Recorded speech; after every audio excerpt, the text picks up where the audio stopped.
5 seconds.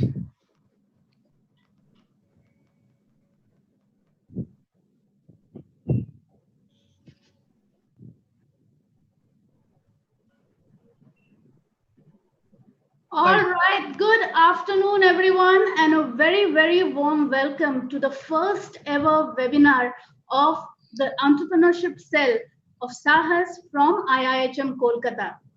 On 15th of June this year, that is our chairman and chief mentor, Dr. Sanjukta Bose's birthday, he announced a very, very special initiative and called it SAHAS. Before we go ahead, let me just share with you what Dr. Bose has to say about this wonderful initiative. Kindly allow me a moment to share with you his thoughts.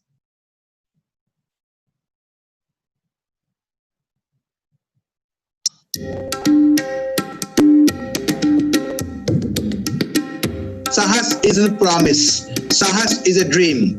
SAHAS is a commitment from all of us, from the entire team IHM all over India with our 8,000 students and 600 faculty and staff members to get the students the culture of the dare to do, the culture of doing something, to get the student into that spirit of entrepreneurship and to celebrate the spirit of entrepreneurship where there would be risk, yes, but there would be excitement and there would be a lot of freedom to play around. So SAHAS is not just a dream, it's much more than a dream. Today, I'm so happy as we launched our Kolkata chapter, such a privilege and honor that SAHAS has become a reality.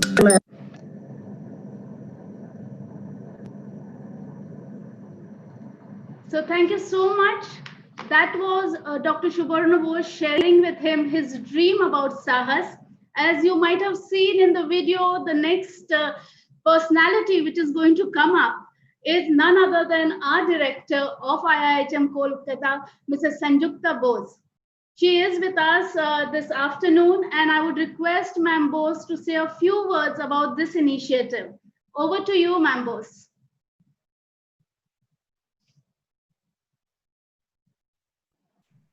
A very good evening to all present here today. This session is a mainly educational session to educate students on entrepreneurship. SAHAS, as you know, it's an initiative and it's made to create entrepreneurs among IHM students. It's a brainchild of Dr. Sanjukta Bose, as Smita has already mentioned. And as Dr. Bose says that SAHAS is a commitment to become an entrepreneur, to become job giver in place of becoming job seeker. We have many students who wants to do something. This session is an educational session on entrepreneurship, and it's an absolute pleasure to have with us Mr. Ghosh, who is into digital transformation, he's into strategic marketing, and he's an analytical coach. Slowly and soon, Mr. Mukherjee, entrepreneurs himself, will join us. And we have with us our finance teacher, Mrs. Ghosh. And this session will be moderated by our very own Deputy Director, Mrs. Rupa Datta. Over to you, Rupa.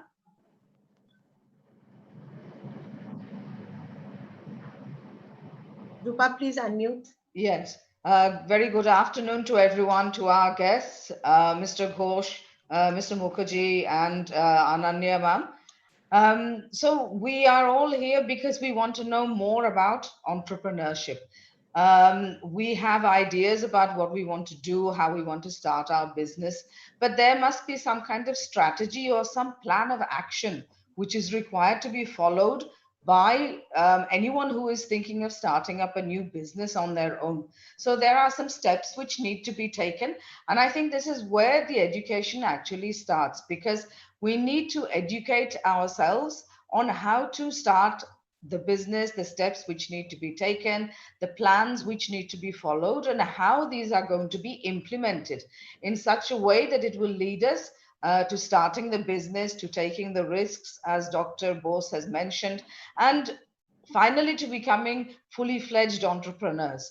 So I'd like to start with Ananya ma'am, and I would like to ask her, what are the first things that someone should think about when they want to start their own business?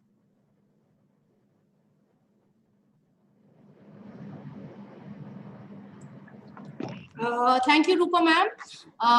Yes, there are a lot of steps, very basic steps, which are very, very essential right at the beginning. Because as I always say, and as eminent people also say this, that it is very easy to get ideas, but converting those ideas into opportunities takes a lot of patience, lot of efforts, lot of time. And how to do that, that is what our students need to learn. Then they can actually pursue their dreams. Before I start, I think Mr. Saurav has also joined us. I don't know, I'm sure I'm seeing him, I think, on the screen. So a warm welcome to you, sir, as well. And I'll go. So what I was saying is that we need to pursue our dreams, but in a very constructive way. And for that, I would like to share a small presentation with you, which I have with me, because see, if I can actually show it to you in points, it will be more clearer instead of me speaking without anything. So I'm just going to share the nitty-gritties of a perfect business plan with you. That is our topic of presentation today. So is the presentation visible to all of you? Yes. Rupa ma'am, thank you. Yes. Thank you. So a perfect business plan.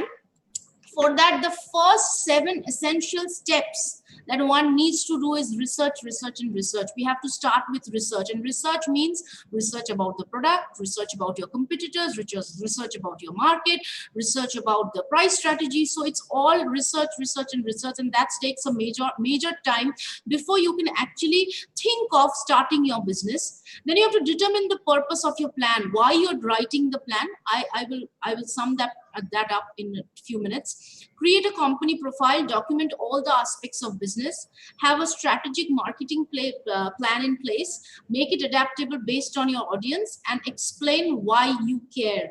Very, very important. Why you want to do this business, why you want to bring, what change you want to bring in the society by introducing your product, by introducing your service, and what difference you're going to create, what is your USP. That's the main thing.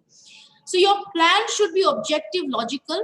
It should serve as a guide to the business operations for the first months and sometimes years. And it should be actually a blueprint of what you intend to do and what you want your managers to follow.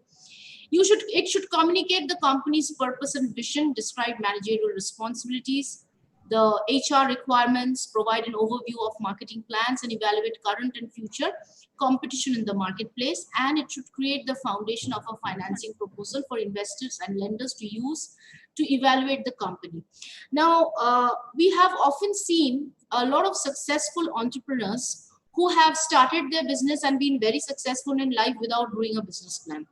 Now, is business plan a myth? That is a question that comes to a lot of our minds. No, it is not. It has been proved over the years that business plan is essential for you, not only for getting finance for your business. Yes, that is so absolutely important and indispensable. Nobody will give you finance unless you have a proper business plan, because you have to convince your investors about your business through your business plan. Even if you don't need finance, even if you're self-financing your business, then also your plan should be in place, because it answers certain questions for you for which you should have a clear concept of. You should have a clear concept about all those. So while you create up your plan, so it goes like this, that you start with an idea and you think, oh wow, what a great idea I have. But that idea, whether is actually feasible or not, that you will understand while you make the business plan, because every step you have to answer a lot of questions. And if you don't have proper answers for those questions, either you will do more of R&D, research and development, or you will ultimately, you can sometimes think that no, my idea was not good at all, or you will be able to answer everything very logically and objectively, and you will come up with a foolproof plan which will not only help you to establish your product or service in the market, but down the line for the first 3-4 years it will act as a blueprint for you to follow, and it will over and above help you to get the much needed finance from the angel investors or the banks or the financial institutions. So sections of a business plan, I'll just summarize in brief. The first one is executive summary. Then it's overview and objectives, products and services, market opportunities, sales and marketing, competitive analysis, operations and implementation schedule, management team, financial analysis. Now, executive summary, see, what I have done is, especially for my students, the students should understand in order to understand what goes into each section, I have given you a list of questions. If you can answer those questions, then your job is done in each section. So the first section is executive summary. It is a brief description of products and services, summary of objectives, solid description of the market, a high-level justification for viability, including your competitive advantage, your USP, and where you fare with the competitors, a snapshot of the growth potential, and an overview of the funding requirements. Means that overall, it summarizes what you intend to explain in your entire business plan. Overview and objectives is you identify your industry, you identify your customer, you explain the problem you solve. Problem you solve means what is the need that you're addressing? What will your service or your product provide to the customers? What need will be addressed? That is the problem you solve, and explain how you will solve that problem.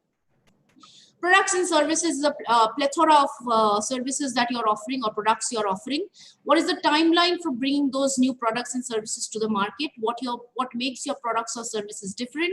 Is price an issue? Can you charge a high price, or your price has to be low? If you're charging a low price, will it cover your costs? So how will you acquire your products? Are you the manufacturer? Are you assembling the products? Do you purchase the products from the suppliers or wholesalers? Or if your business takes off, how do you ensure that there's a steady supply of products available? Market opportunities is the size of the market, or how is the overall industry growing? I'm talking about the entire market. Suppose you are launching a new nail polish. Is the cosmetics market growing? That is what is the market opportunity means. What segment of the market do I plan to target?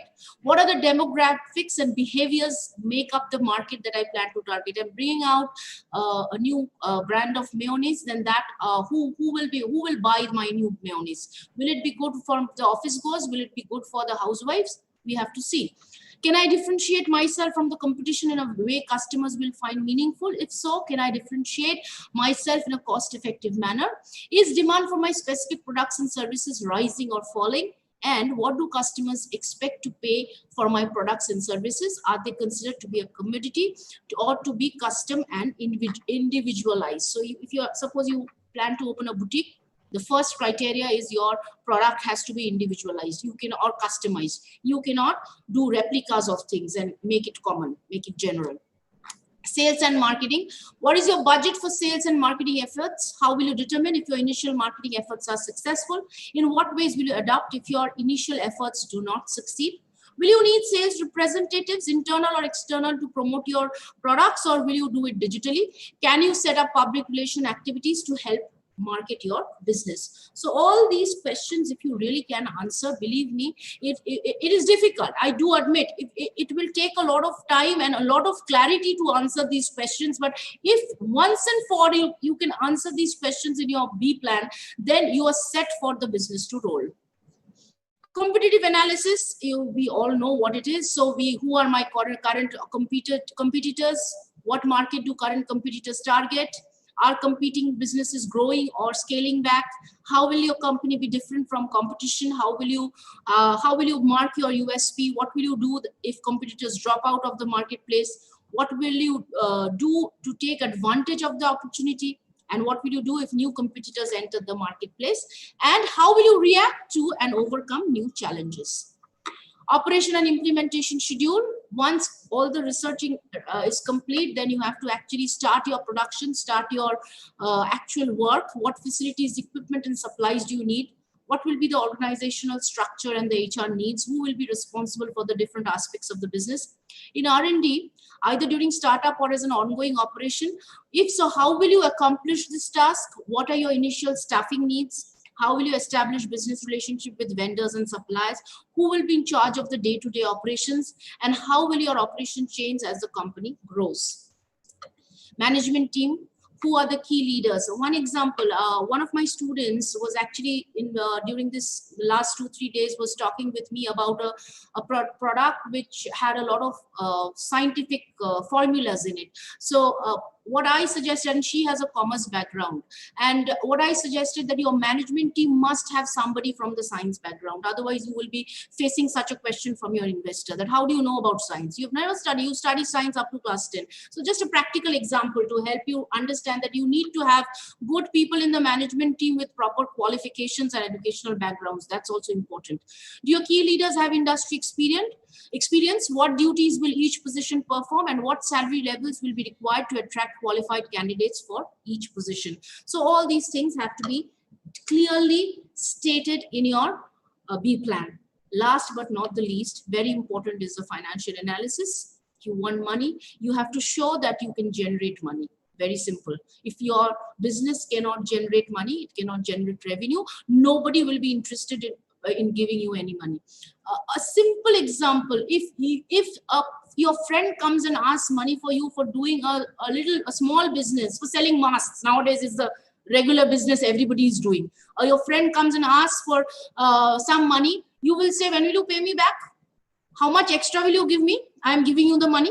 So all these things are very important. So if you are doing it at your level, imagine what the investors will ask you and what sort of questions you have to face. And for that, balance sheet, income statements, cash flow, operating, break even, these are common statements. What is required is the debt service coverage table, which will show how at each stage you will be able to repay your loans, how you will be able to repay the money that you have taken as a loan. That is very important. So along with the cash flow statement, this debt service coverage table is also very important part of the financial analysis. Yes, I'm just going to end in 2 minutes. I know, ma'am. Yes, appendices. These are the extra things which you should always put to create a better impression. I'm not reading it out. What I'll do, ma'am, is I will definitely post this PPT for our students. I will put it in our group so that all the students can get a benefit of it. What I wanted to tell today is, please devote some of your time or most of your time now to build up this B plan in a very comprehensive way, so that once you start the business, you don't face the obstacles. You should overcome the obstacles while preparing the B plan. With that, I would end my lecture today. The time is also short. Thank you, Srupa ma'am. Thank you for reminding also. Thank you. And I'll be open to questions. Thank you so much, Ananya. Rupa ma'am, before you introduce the next panelist, I would like to offer a very warm welcome to Mr. Rohan Mukherjee, who has joined in, and we are very happy to have him with us. Over to you, Rupa ma'am. Okay, thank you, Smita. Our next guest is Mr. Ghosh, who's into digital transformation strategy. Now, from Ananya, what we learned are that there are so many steps to actually becoming an entrepreneur or doing our own business, and it was put on a screen. So actually, how does it happen in real life? This is what we want to see, how it is taken from a PowerPoint presentation and put into real life so that we have real entrepreneurs. So I would like or request Mr. Ghosh to actually share his experiences with us regarding this particular avenue that we are now talking about. Thank you, Mrs. Datto. First of all, thank you, Mrs. Bose, and of course, my thanks and regards to Dr. Bose for inviting me in this wonderful initiative. I know I have been involved with various initiatives in IIHM, and I know that IIHM has been doing a lot of things that are probably not path breaking, not really done in other hospitality institutes, and this is of course one of them. Very good initiative, and thank you for involving me in this great initiative. Students and other participants, Mr. Datta requested me to talk about how exactly it's done. So let me start with the first thing that any entrepreneur need is actually there in the word of this initiative, which is SAHAS, courage. Okay, because I'm sure down the line they'll learn about business plans, to do a cash flow statements, but it all starts from the courage. Because if you have to be an entrepreneur, you have to have the courage to do, you have to have the courage to dream, and you have the courage to dare, and you have to have the courage to innovate. Okay, so if you don't have that courage in you, you cannot be an entrepreneur. Now, let me specifically talk about the digital part of it. Of course, entrepreneurship can be in any sphere, but because I am more into the digital space, and I have set up companies in the digital space, and have mentored companies in the digital space. So I will talk more about what you can do as an entrepreneur in this space, or using this as an enabler. Okay. So let me talk to you. Start with two concrete examples. Okay, we are all passing through a very difficult phase in terms of the pandemic, and everywhere there is a little bit of gloom. Everybody is talking about negatives, but I will talk about two very real positive scenarios, positive things that happen from an entrepreneur's perspective, and two use cases which will help you to understand that how two things. One is where courage helps, and where if you can innovate, and if you know how digital can help you to innovate, you can be a successful entrepreneur.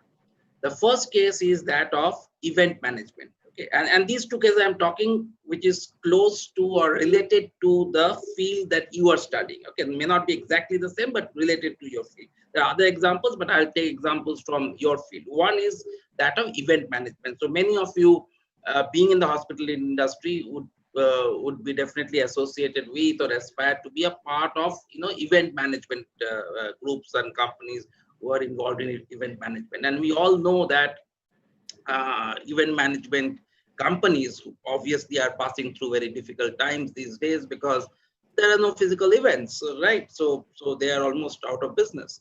Now, one of these companies, out of this entire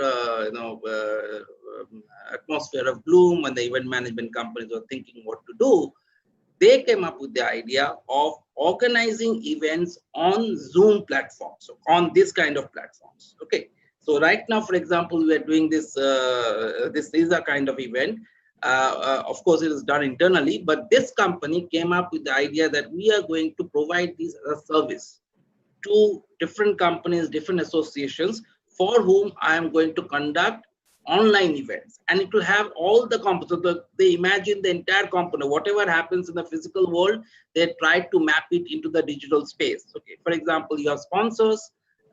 So there they thought of having sponsors. The sponsors have speaker slots. Sponsors have maybe stalls. So instead of stalls, they thought of having the breakaway rooms. They thought of having, I can see some of the IIHM banners. We all know that we can have artificial banners in the backdrop. They use that banners. So they kind of transform the entire physical event experience into a digital experience. Then they recorded the videos, they edited the videos, they created artifacts out of that. So they created an entire business of online event management out of almost nothing.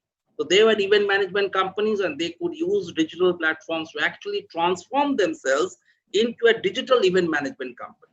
So this is an example of digital transformation. How you can, so it has element of everything. It has element of courage, because you have to, obviously you're doing something new, so you have to have the courage of that. Yet it has the element of entrepreneurship, because again you're trying out something new. It has the element of digital transformation, because you are transforming an entire event which is physical into something which is digital. Okay, and they also value added in terms of how for example, recorded snippets. Okay, things like here also we are doing, let's say, Facebook Live and all, which you cannot probably do in a physical event. Okay, so they value added to what you can get in a physical event. So that's one example, a great example of how you can use digital technology in difficult times to transform yourself and create new businesses.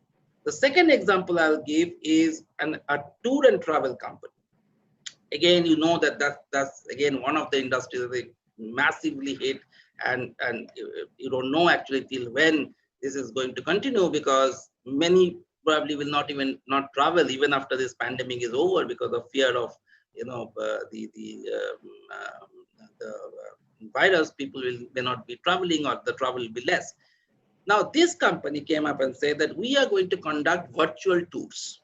So now that you are not able to travel, I am going to use technologies like virtual reality, augmented reality, and you can't travel to Italy now, you can't travel to Spain now, no problem. I will bring Spain to your home. I will bring Italy to your home. And interestingly, they say they position that those who cannot travel, even otherwise they could not travel. Let's say people who are aged, people who are, let's say, more than 70 years old, they just or 80 years old, they can't travel. Even in the normal circumstance, they cannot travel to different parts of the world. They brought that experience, okay, and they kind of augmented that experience with souvenirs, gifts, almost all the things that you can actually do in a in a physical travel. Okay, so they created that kind of an environment where they totally transformed that physical travel experience to a digital travel experience. So these are two concrete examples absolutely related to your industry, where people have been actually in this period of difficult time, they could transform themselves and they could create businesses out of their own.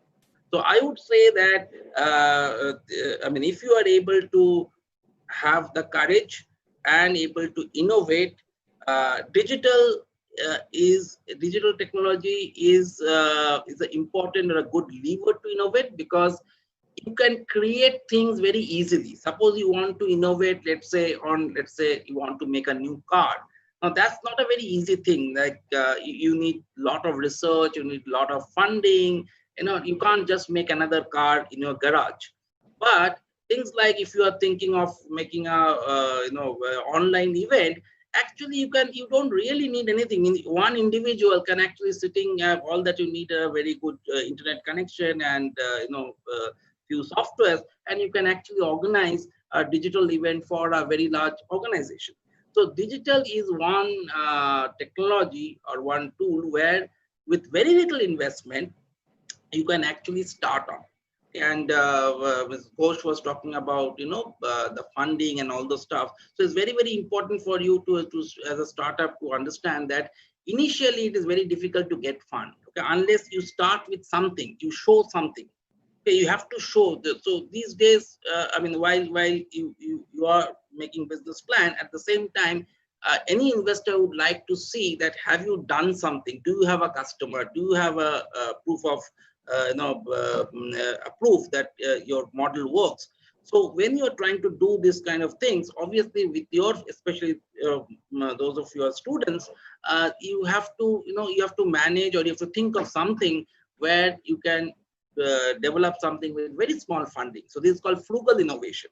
Okay, frugal innovation means that you can innovate. Let's say you can dream of going to Mars. That is also innovation. Okay, but that's not frugal. You can't do it in 2 lakh rupees. But you can do an online event management. You can set up an online event management company at 1 lakh rupees, or even less than that, 10,000 rupees. All that you need is probably a Zoom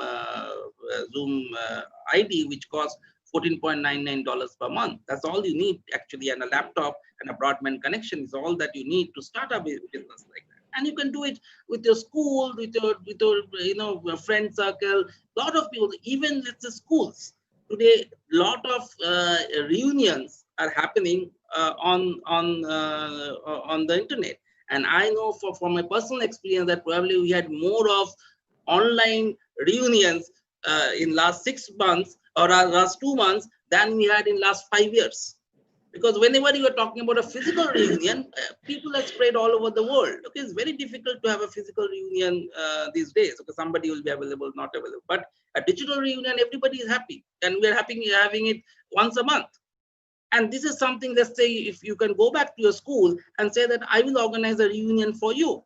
for all the students, and this is what the service that I'm going to give. And it's very simple. In fact, I mean, very small amount of money, or you can actually do that.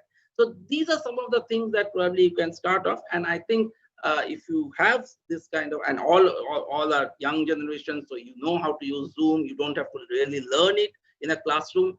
You know, these technologies are coming, you are digital natives, what we call as digital natives, and these technologies come naturally to you, and you can use them and actually start up. And why wait for passing out while you are studying without the hampering your study?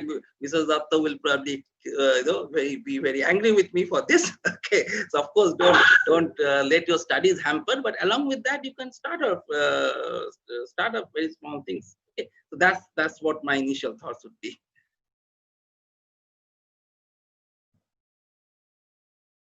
Thank you, Mr. Ghosh. Two very good examples of how the digital world can be used in making or starting a new career for somebody who has not considered it before. And I think the most important thing that you said was frugal innovation, because we all know that when somebody's starting up an organization, the amount of money that they have, or the amount of money that they need to start off an investment with investment, is something which is extremely important. So along with the creativity and innovation, they need to be frugal initially, perhaps before they go to the bank in order to ask for a loan or something. So this is something for our students to think about.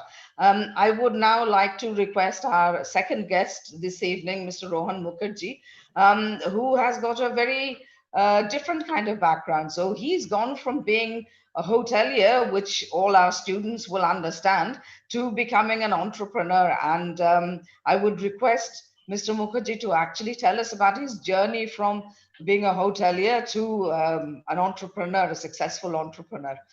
Thank you. Thank you so much. Very good evening to all. Thank you, Dr. Bose and the entire IIHM team, to have me here. It's a pleasure to share my experience, my travel, my journey from a guy who used to sell audio cassettes in a shop to a hotelier and now an aspiring entrepreneur. So I am a Calcutta boys product. I studied from Nest College of Commerce, did my master's on business administration from Bharati Vidya Bhavan. Started my career back in 2001 with City Cooperative Finance. I moved on to DTDC, and in 2006 I stepped into the hospitality industry, and I'm part of this wonderful industry. It's like a family to me since then. So till and as my step towards hospitality industry was not planned uh, and timed, so was my plunge to being an entrepreneur.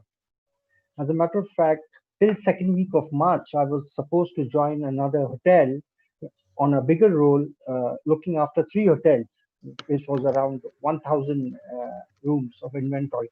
However, as we all know, the pandemic hit us, the world was upside down, everything fell apart, and I was with, left with two options. One is to have a chip on my shoulder and ask why did it happen to me, and second was to step up and explore new opportunities, knock on each and every door, because I believe that you should have a victor mentality and not a victim mentality, right? It can happen to anyone. Uh, Pandemics has happened, is happening, and will happen in future. But what matters is how you fight it. So I happened to speak to one of my old mentors, who was my client as well, Mr. Shiva Patnaik, and he was the regional head of Central. And we spoke on his ongoing project, which was on perfumes, and perfumes are a passion for me as well. So it got me excited and it got me interested as well. It was about bringing an international brand based out of Dubai by the name TAC Perfumes into India. So when he spoke about it, I showed my eagerness to join him, and that's how it started. That's how the journey of an entrepreneur started. And one thing led to the another. Then we explored. There are so many hotels in Calcutta, in Bengal, in the Northeast, which are small, good, but lack visibility. Why not bring them under an umbrella?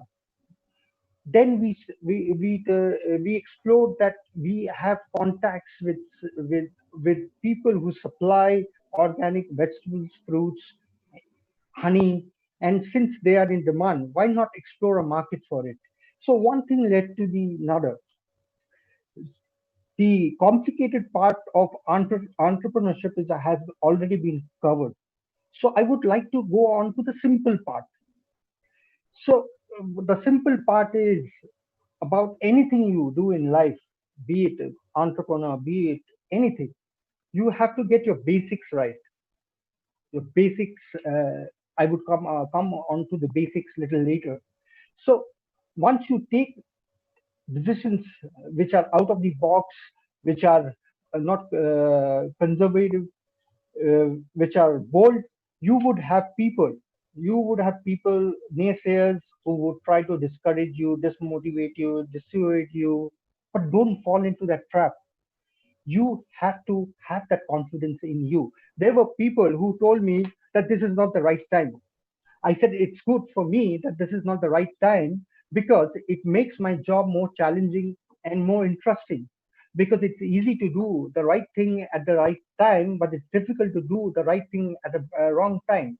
And if you personally ask me, I don't believe in a right time or a wrong time. You have to take a decision and you have to make it right. That's what entrepreneurship is all about. That's what boldness is all about. You have to have the guts to believe that the decision you have taken is correct, and you will go to the ends of the world to make it correct. So while we are while we are working for ourselves or for a company, we would be surrounded with people who are naysayers, who would try to deceive you, demotivate you, ridicule you. Don't allow them to get to your skin. What is important is that your belief in yourself, that you are good, that you are a masterpiece. You are not run of the mill. You are not among the crowd. You are one in the crowd. And once you start believing in that, things will fall in place. You will start acting like one. You will start behaving like one. And then we would come to the complicated part of entrepreneurship. Business plan, as mentioned, is very important. You need to have the business plan. But before the business plan, you have to also get your basics right. So what are your basics? So in management, when we there's a subject by the name organizational behavior, where it is told by the management gurus that you have to get your quotients. There are four quotients in you: the intellectual, the intelligence quotient, the emotional quotient, the spiritual quotient, and the new addition, which is the adaptability quotient. If you get these quotients right in balance, no one can overthrow one another. You have to have a perfect balance to be a successful leader, to be a successful entrepreneur. Some would ask me, we do understand that there is a relevance of intelligence and adaptability in a business scenario. But why emotion and why spiritual quotient? Why do the management gurus advocate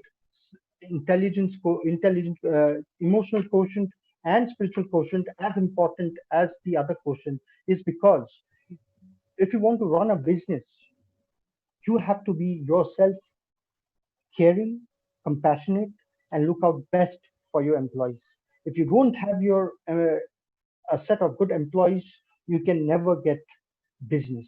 You cannot grow on your customers.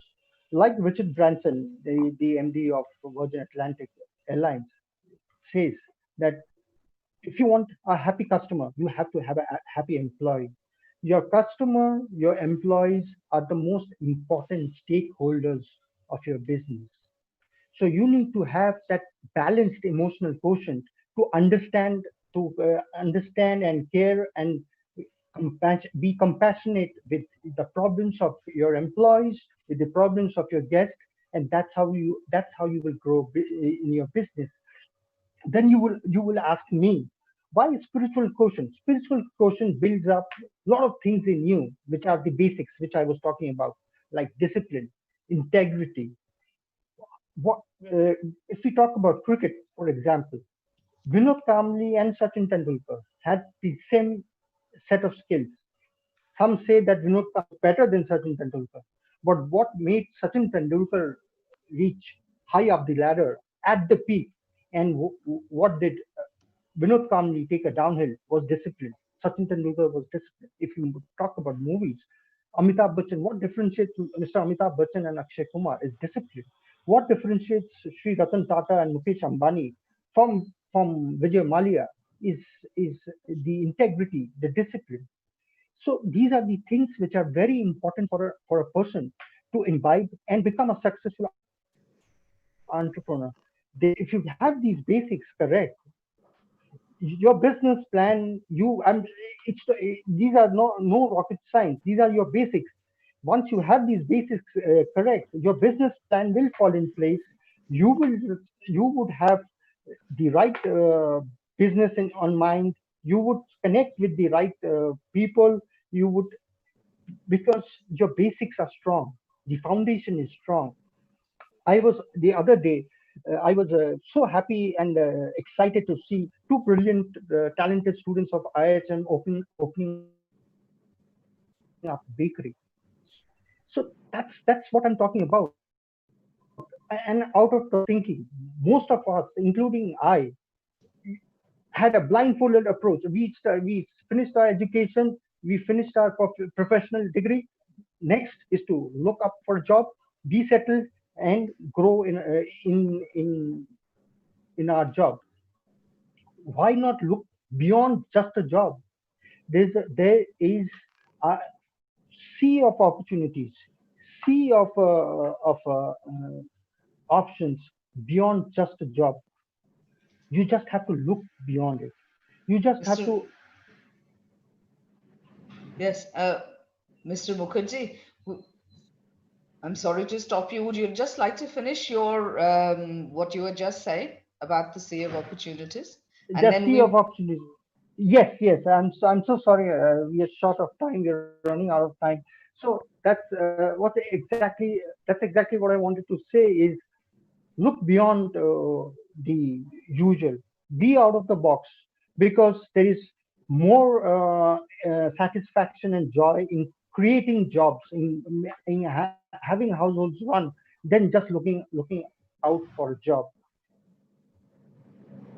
I think so. okay. We're running out of time, and that's about it. Uh, Actually, we have some Stick to your questions. basics. We have Stick to some your basics. questions. Right. Please go ahead. So, thank you so much for what you have said. And I think it's so important to understand that before the business plan, this victor mentality that you mentioned, and the basics which we need before we actually think about what business we're going to do, is how to get ourselves Correct. ready on all Correct. those four quotients that you've Correct. mentioned. And I think this is very Correct. important for students or anyone who is thinking of becoming an entrepreneur. We have some Absolutely. questions. One is for you, Mr. Mukherjee, from Aishwarya Arora. She has said, as we know, the world fell apart due to the pandemic. I want to know, during this difficult period of time, how should we manage bootstrapping? All right. See, what I understand is, if you see negativity all over, right, just do not focus on the negatives, whatever is happening. Concentrate on whatever positive is with you. Like I used the lockdown on preparing the business plan. I use the lockdown in building up my spiritual muscles. I will use the lockdown in building up my intelligence muscle. It's like we go to the gym and work out on our body parts. Exactly, we have to work on our quotients and maintain a fine balance so that negativity like this will not influence you. You will say, okay, if there is bootstrapping, let it be. I'm not interested. I am interested with what I want to do. I'm interested in what plan I have, and I am interested and confident that my plan will work. That's it. Okay, thank you. The next question is possibly more for Mr. Ghosh from Saptarshi Dasgupta. He has asked, I wish everyone a good evening. He said, the digital world is certainly a great platform, but we cannot sell tangible commodities digitally. What would be your reaction to that, Mr. Ghosh? You Okay. have mentioned a couple of businesses which Yeah, will yeah. run in the digital world. Yeah, so it depends on what you define as a tangible commodity. For example, right now we are having a discussion, having a webinar. Will you call that tangible or intangible? To me, that's a tangible commodity. So I look at like this. We have all of us have five senses. Okay. So out of these five senses, there are two senses that are completely transmittable electronically. These are sound and sight. So as long as you are able to deliver a product that involves the sound and the sight, you can deliver that digitally. But if, yes, of course, if it involves uh, other three senses, for example, food. Okay, so that probably certain parts of it can be transformed digitally. Not all, because the physical consumption of food, of course, has to be physical. But think of how you do or take orders. Okay, how do you deliver food? Okay, the concept of cloud kitchen. Okay, so those are the way you are sourcing the food, the way you are delivering the food, or taking orders for the food. Those things can be, or the way you are taking the payment. Okay, those can be done digitally. Okay, so it depends on what you want to sell, but yes, as long as you are able to transform your products into the which can be sold through these two senses, you can very well deliver tangible products digitally, because that is also tangible. A photograph that you receive is also a tangible product, a soft copy of the photograph. Those cases which you are consuming using other senses, there you may have to use mixed mode, but certain aspects of your entire business delivery can be digital, and that can improve your efficiency. Okay, are there any more questions from the students? Everybody is thinking. I think we've had so many different types of inputs from both our guests and also Ananya, that I can see minds kind of ticking over and thinking, okay, where do I start? And, how do I get moving and everything? Now, do we have any questions that anyone else would like to ask? Students or anyone? Good morning, So, everyone. Ma'am, I just Kundan, want to, yes. ma'am, ask, ma'am, ma'am, we are dreaming so big, but ma'am, we are planning also, right, on the some project. But ma'am, how to start, ma'am? Like we are thinking big, but how to start small? Like we have to start from small, right? So, ma'am, how we can start? But the main thing is that we should start now, ma'am. To ma'am, where, ma'am, the steps should we take, how and how to connect different people with different skills to join my company or my organization which is new. Okay, actually, that's a very good question, Kundan. Thank you. I would like to ask Mr. Mukherjee if he would give some kind of energy to this young person who has got perhaps an idea and needs a push of momentum. Absolutely, I would love to. At the first place, as I said, you have to get things right, the foundation right, and then understand what is the kind of business you would like to do, and then do a sort of yourself. Understand your strength, your weakness, and try and work on your strengths and your weakness, because entrepreneurship uh, involves a lot of things. It involves a lot of guts. It involves you to take decisions. So start taking decisions, maybe small to start with, but as you are experienced, take bigger ones. But start taking decisions. Start having an opinion of your own. They are, I would say, they are various ex-colleagues of mine who used to say that just be a yes, yes, sir. Just nod your head to everything what's said. I didn't agree to it, right? Because you have to have an opinion of your own. If you want to be an entrepreneur, you have to have an opinion of your own, because there will be a time when you have to lead the way. Yes, your opinion can be presented diplomatically, politely, but you just can't be in a habit of just saying yes. Try and have an opinion of your own. And when you have fixed on your business that this is the business I want to do, then try and do a research on that business. Who are the people in the business? What are the things? What are the resources you require? If it's a small business, then who are these small players? So on and so forth. And once you have gathered details, then you go on to a business plan. Okay, Kundan, I think that's some very sound advice. And what you need is to really get started now. From Abin, we have a question. It says, cloud kitchen projects from Swiggy and Zomato got shut down in the pandemic, or actually reduced in size. Travel companies can arrange virtual tours, but Google VR already existed from a long time ago. Virtual events are getting held by the help of another company.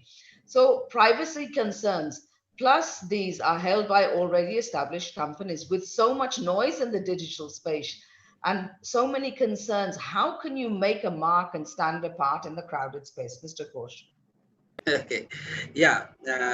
See, whenever any new thing like this happens, okay, there will be some chaos. Okay, so prepared for the chaos. So I know there are privacy concerns, even let's say the platform like Zoom and all. So there are obviously companies that will be challenged. Companies may go out of business in a situation, but when companies go out of business, new companies will spring up. Okay, companies will face difficult times, but then new companies will come out. So do not get deterred by the fact that there is confusion in the market. They are supposed to be, because it's a new situation. It's a dynamic situation, what we call as a VUCA, volatile, uncertain, complex, and ambiguous. So we live in a volatile, uncertain, complex, and ambiguous world. And as entrepreneurs, we need to know how to deal with it. If we are thinking of certainty, things will be certain, things will be precise, then entrepreneurs don't really have a place, because then large organizations anyway will survive. There's not much that innovation can do. So all these, like for example, let's say everything is today, there may be it available in some form or the other, but you can always augment it. You can always make things better. Okay, what makes, for example, a platform like Zoom, even with controversies and all around it, better than another platform? Why many people still prefer Zoom? Because there must be certain things that is there in Zoom, which is not there in other. So even if there are other platforms that are available, you will still find a place of your own if you know what is the sweet spot of the customer. Okay, so that is the sweet spot that you need to figure out. Okay. Okay, thank you. One last question from Mahashata, and I think I would like both of our guests to answer this in a very brief manner. She has asked, what kind of attributes need to be present in entrepreneurship to get a customer's loyalty and trust? Very I think important. I think I have mentioned in the beginning, any entrepreneur, of course, every entrepreneur needs to have a customer's loyalty. Every entrepreneur, first thing is the courage. I think the other speaker also spoke about this. You have to have courage, because it's a difficult journey. It's not an easy journey. So you have to have the courage. you have to have the spirit of innovation, because again, if you're talking of customer loyalty, you need to do something new for the customer, which others are not able to do. So you have to have the spirit of innovation. And the third thing I'll say, that you must be able to manage your finances well. I think that's something that talked about discipline and the business plan. So that's because as an entrepreneur, you will have to be very cautious about the money that you spend. You cannot splurge. Okay, it's not a regular salary. Okay, so you have to be very, very cautious about the finances. So you need financial discipline is very, very important. So these are the three things I would say are important. Okay. Mr. Mukherjee, would you like to add to that? Yeah, my whole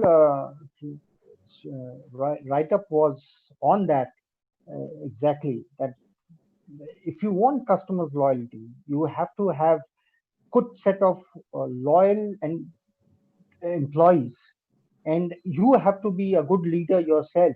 And for that, as I said, IQ, SQ, EQ, and AQ are very important, because IQ can give you the business acumen, EQ can make you compassionate and caring, SQ can make you uh, disciplined and with integrity, and AQ is adaptability quotient, which will help you adapt to new circumstances. And if you have all that in a balanced proportion, you would get customers' loyalty. Okay, thank you very much. To all our speakers, Ananya, thank you. May I add just one small point to this? Yes. To the last certainly. question, just a small point. Yes. It's just a one-liner: deliver what you promise. That applies to each and every business. Whatever may your product or business, service may be small or big, but whatever you're promising, if you deliver to your customers, if you keep your word, then you will automatically gain customers. So delivery, you should not over promise and under deliver. That's the worst thing as a businessman you can do. This is my advice. Thank you very much. Very sound words.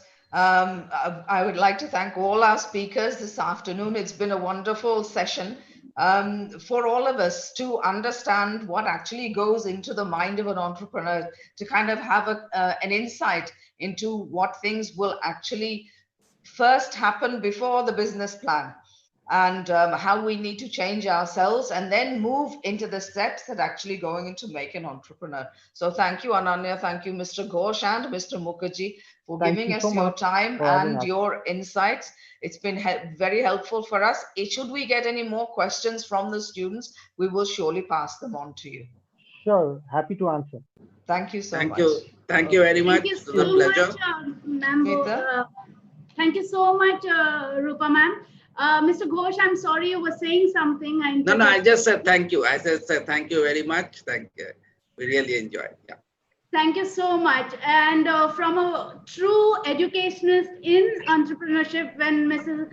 Ananya Ghosh spoke to a man who wears many caps, let it be a digital transformationist, or let it be an educationist, or let it be an entrepreneur himself, Mr. Atanu Ghosh has given his insights.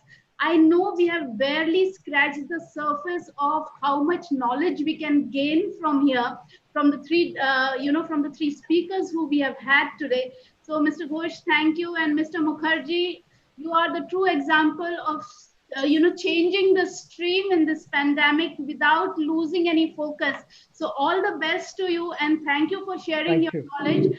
I'm sure we are going to, if you allow us, trouble you once again, probably in the months to come, to share more insights about how the students can benefit from the entrepreneurship journey. So thank you so much. Would happy to help. Thank you. Thank you so much.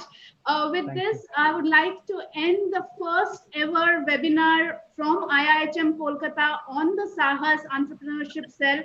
We are going to have a series of these sessions, and the internal committee along with the advisory board is all set to help the students of IIHM to make sure that they realize their goal. So thank you so much, everyone. If you have any questions, like Rupa ma'am said, please do approach any of the faculty that you know is involved with the internal SAHAS group, and we will make sure that it reaches to the right person and we get you the answers for those questions. Thank you once again, students and the panelists and the internal team members for being with us. Ma'am Bose, and I'm sure under your leadership and Dr. Bose's guidance, the SAHAS initiative is going to take off and going to soar very high. So thank you so much always, and please have a good evening, and thank you very much. Likewise. Bye-bye. Okay. Thank you. Bye-bye. Thank you. Thank you so much. Thank